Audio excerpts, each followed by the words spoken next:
So then I said, how do we recognize the difference between your direction or guidance and us maintaining control but calling it guidance? That's, I'm going to say, a damn good question. So how do we recognize the difference between your direction or guidance and us maintaining control but calling it guidance? How do we know we aren't deceiving ourselves? I don't want to make that mistake. Here's Holy Spirit's answer. Let go of your attachment to outcome. If you have a preference for outcome in form, you will probably provide guidance toward that outcome. You always work towards your goal. If the only outcome you seek is me, and you can call that effortless peace, joy, and love, if that's all you want is effortless peace, joy, and love, without a preference for how you seem to reach that goal, then you will not try to guide, and all guidance will easily be received from me. That's a really good answer. So, if we go back to the example that I mentioned before on how I, got involved with Laurent, again, I was not looking for a relationship. I didn't have that outcome in my mind at all. There wasn't an inkling. I was in a relationship, some of you know, a 16-and-a-half-year relationship and quite happy.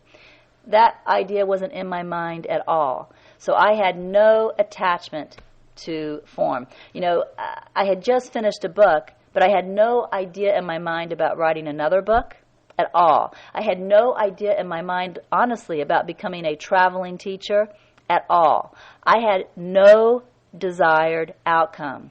My prayer was, please send me something that will bring me higher into love. No attachment at all to outcome. And so I know that what I received was guidance. But if I had had the thought in my mind that I wanted to write another book, for example, then maybe I would have, because I had that desired outcome in my mind, I thought another book will bring me higher because this book did, then maybe the guidance would have also been from the ego. Now, it doesn't mean the Holy Spirit couldn't use it if it wasn't turned over to him, but the guidance may have been coming from the ego, because what Holy Spirit says here is you always work towards your goal. So if my goal is to write a book, if that's my goal, then that's what I'm going to do, because I always work towards my goal. But if my goal is just to be brought higher into love, and I have no desired outcome, I don't care at all how that comes about, then I'm completely open to the Holy Spirit's guidance without any thinking mind or little self-control at all. So let me read that again. I'm going to read both the question and the answer again because I think it's really important. How do we recognize the difference between your direction and guidance and us maintaining control, but calling it guidance? How do we know we aren't deceiving ourselves? I don't want to make that mistake. Answer. Let go of your attachment to outcome. If you have a preference for outcome and form, you will probably provide guidance toward that outcome. You always work towards your goal. Do you hear that? You always work towards your goal.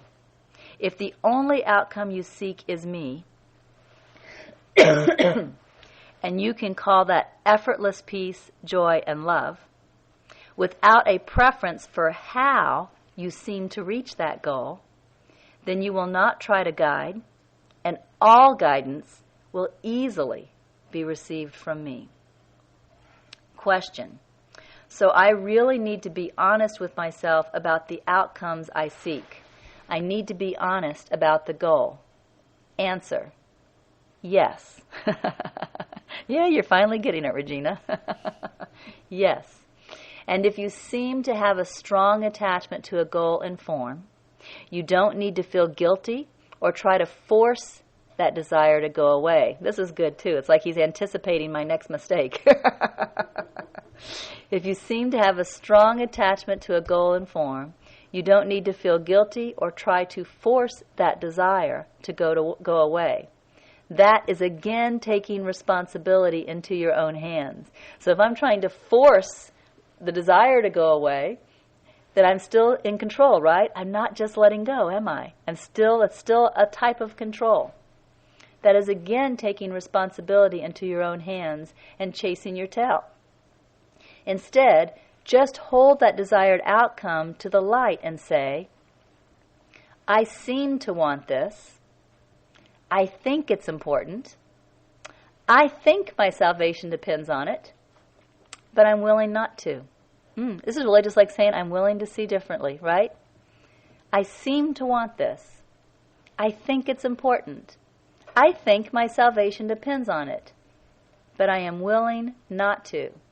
I am willing to see the truth, and I ask you to show it to me. So notice, just through willingness, I let go of the desired outcome. One day, like a miracle, because remember, Holy Spirit said He only teaches through miracles. One day, like a miracle, I wake up and, wow, that I no longer want that. How cool. How cool. It's just gone. I didn't make it go away.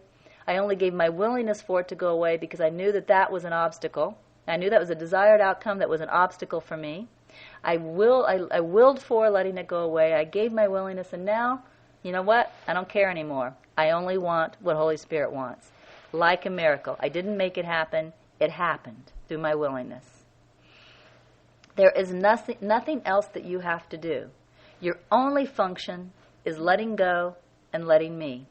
That is all you need to do. Listen to me. But that seems difficult. Remember, I'd had a real hard day. Me and that 617 area code, and all those people are going to be paying long-distance bills. But that seems difficult. But look at Holy Spirit's answer. So hold that thought to the light and be willing to let me help you with it. Start there, Regina. You think this is going to be difficult? Be willing to see that differently. Let me help you change your mind about that idea. Very nice, huh? And I think it's 10:05. I think we are out of time. So we